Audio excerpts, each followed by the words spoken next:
Bismillahirrahmanirrahim. Assalamualaikum warahmatullahi wabarakatuh. Di video kali ini kita akan membahas tentang Data Definition Language.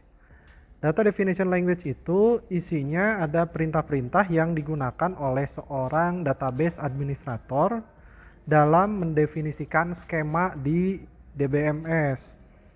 Nah, fungsinya sendiri itu untuk mendefinisikan data dalam database secara logika dan diantaranya untuk mendefinisikan karakteristik dari record.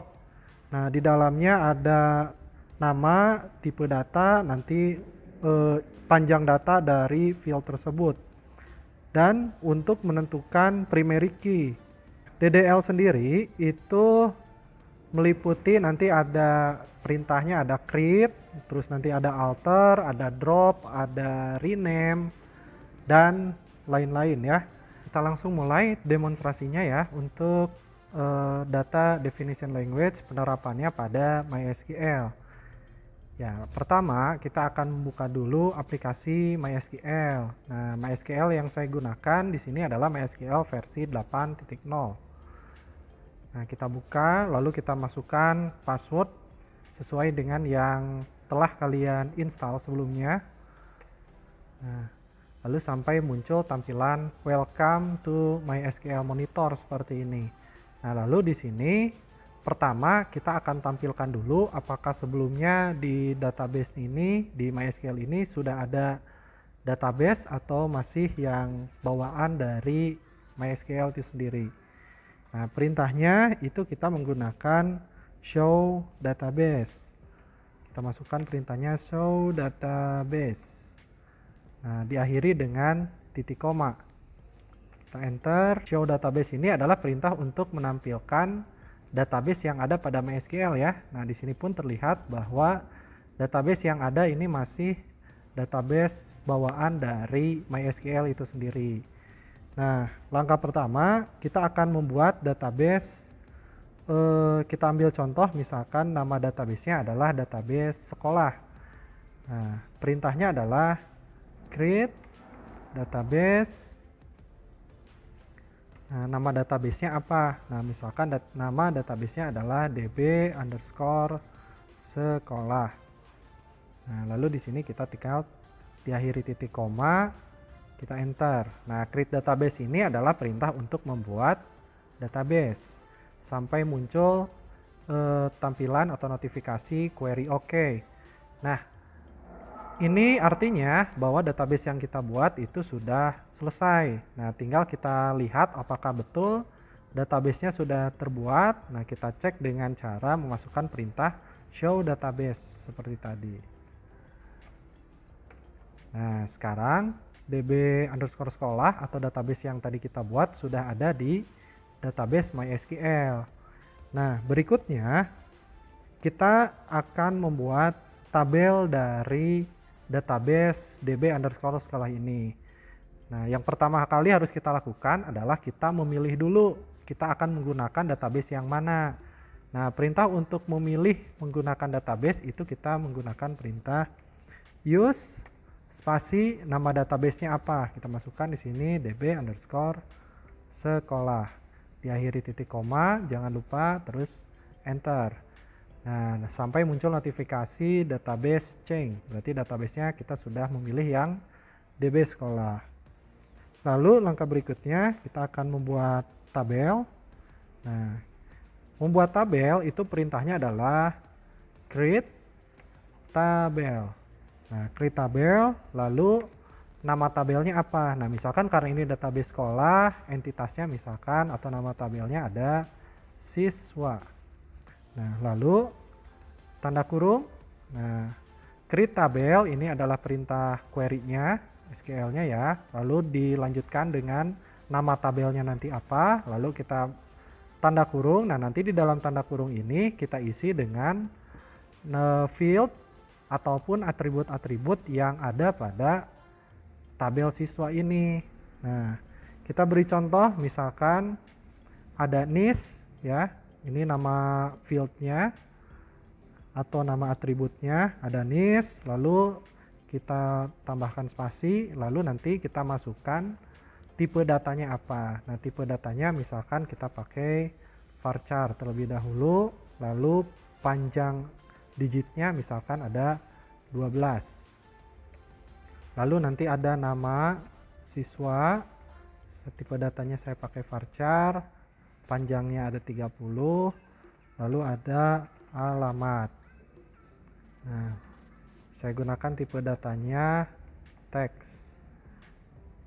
Lalu dilanjutkan dengan, nah di sini kan udah ada 3 field nih, ada NIS, ada nama siswa, lalu ada alamat. Nah, berikutnya kita akan tentukan yang mana yang merupakan primary key atau kunci utama dari 3 field ini. Nah, saya ingatkan bahwa kunci utama itu adalah yang nantinya datanya sifatnya unik, tidak boleh sama. Nah, nama siswa dan alamat bisa jadi sama, tapi setiap siswa pasti NIS-nya beda-beda, maka kita tentukan NIS itu sebagai sebuah primary key. Nah, lalu kita masukkan primary key dalam kurung. Nah, ini kita masukkan nama fieldnya NIS. Nah, lalu kita akhiri dengan tanda kurung lagi, karena ini pasangannya yang tanda kurung awal ya. Diakhiri dengan titik koma. Nah, kalau kita baca di sini query-nya adalah create tabel, nama tabelnya apa, lalu dilanjutkan dengan ada nama field-nya apa atau nama atributnya apa, dilanjutkan dengan tipe data, lalu panjang datanya berapa, dilanjutkan dengan field-field yang lain, lalu nanti di akhir kita tentukan primary key-nya dengan cara masukkan perintah primary key dalam tanda kurungnya. Ini adalah nama field yang akan dijadikan primary key. Lalu kita enter, muncul query OK. Nah, sekarang kita akan lihat apakah tabel yang tadi kita buat, tabel siswa yang tadi kita buat itu sudah masuk pada database DB sekolah. Nah, perintahnya kita menggunakan show database, show tabel ya, sorry. Nah, show tabel, lalu kita enter. Nah, sekarang terlihat di database sekolah ini ada satu tabel, nama tabelnya adalah siswa. Nah, berikutnya saya akan perlihatkan di tabel siswa ini betulkah tadi ada 3 field, ada NIS, ada nama, dan alamat. Nah, perintah yang digunakan adalah describe.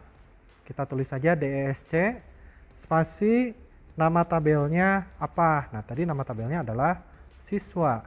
Lalu diakhiri titik koma, kita enter.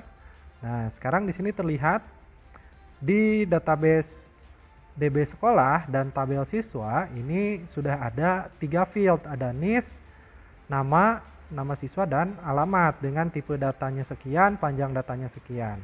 Dan di sini NIS itu sebagai primary key. Nah, berikutnya misal, nah ini kan ada 3 field ya.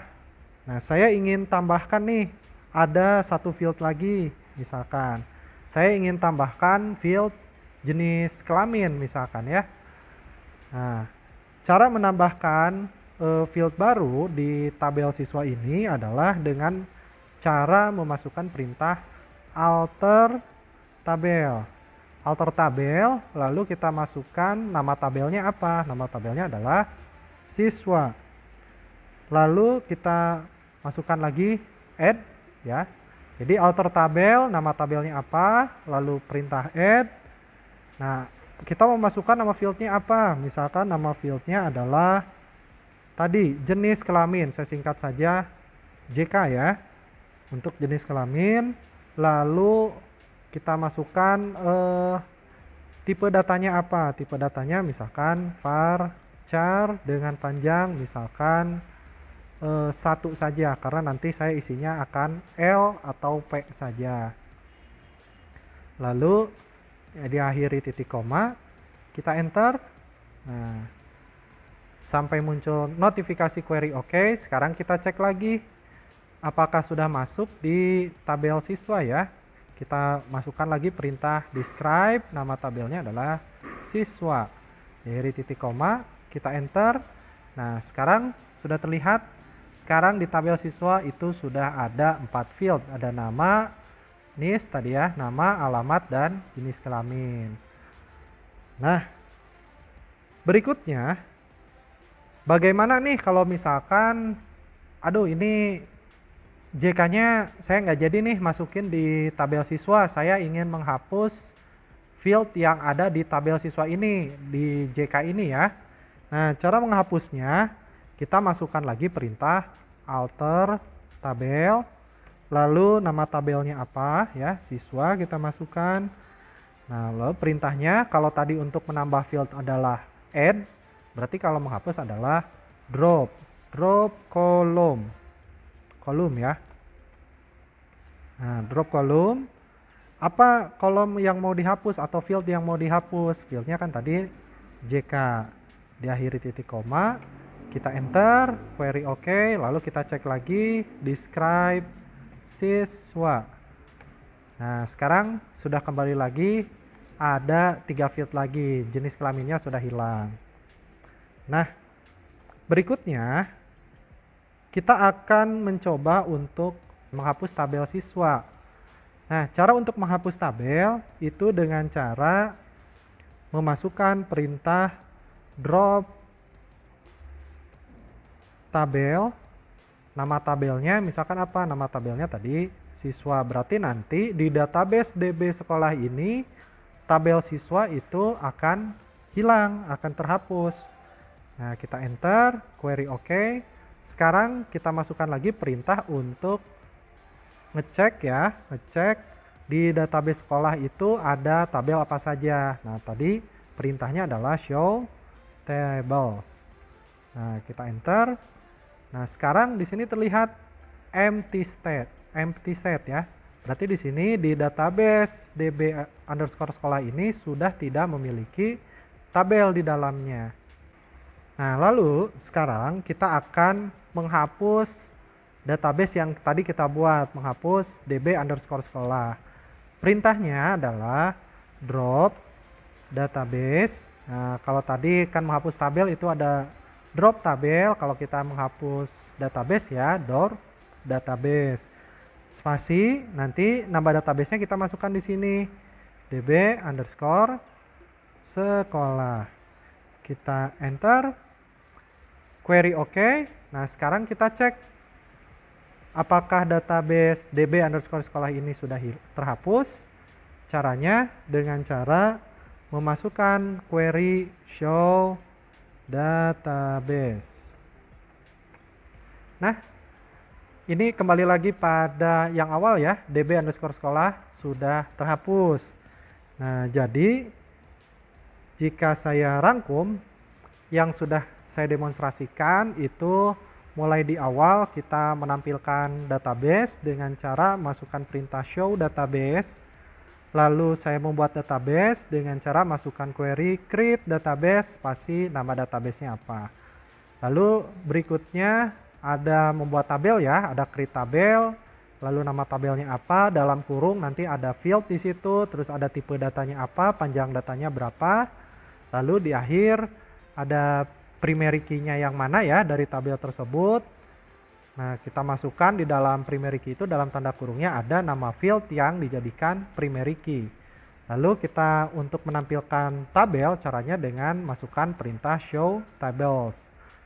Nah, berikutnya tadi kita sampai pada menghapus tabel dan menghapus database. Nah, untuk demonstrasi kali ini saya cukupkan sekian. Ya, assalamualaikum warahmatullahi wabarakatuh.